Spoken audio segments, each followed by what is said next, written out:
रायजोफोर चिराङाव पानेराम सारनि एमएलए केम्पेइनाव फैनायाव गिदिंगासिनो दायो।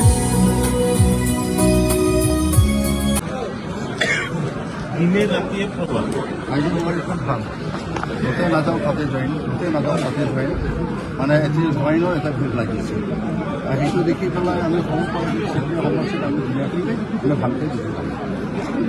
কিন্তু এটা ইস্যু ওলাইছে যে NDA যোৱাৰ কাৰণে BPF জিকিব নোৱাৰে, কাৰণ বিজেপি বিৰোধী ভোট এইবাৰ ৰাইজে দিব।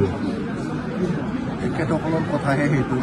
NDAৰ মানুহ NDAৰ ছাপোৰ্ট আছে আমাৰ, আৰু BPFটো BPF হিচাপেই আছে।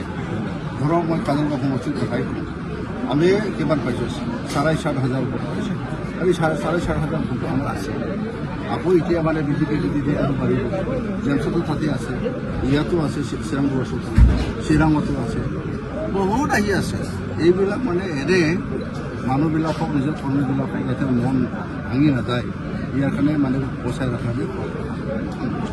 UPPL যোৱা 5 বছৰ শাসন কৰিলে, তাৰ মাজতে আপোনালোকে আহিলে। এতিয়া এইবাৰ চিডলি যিহেতু UPPL বিধায়ক আছে, আপোনাক কিয় ভোট দিব?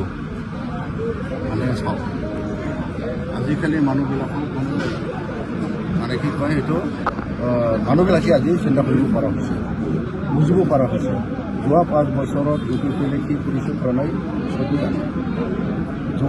যোৱাবাৰ যিটো MLA MP সকলে আজিলৈকে MP লৈকে কি কৰিছে কৰা নাই সকলো জানে। তো ৰাইজে এতিয়া UPPLক যিটো কাম কৰা নাই এইটো দেখি পেলাই আমাক খুব দুখ, কাৰণ আমি কাম কৰিছোঁ 5 মাহে হৈছে। ইয়াত আমাৰ যিখিনি কাম হৈছে, যেনেকৈ ৰাস্তা ঘাট বনাইছে আৰু যেনেকৈ আমাৰ 5টা গেৰাণ্টিটো মানে আৰম্ভ হ'ল, সেইটো দেখি পেলাই ৰাইজে ভাল পাইছে। মেজৰ হোৱাৰী বিপুল হোৱাৰী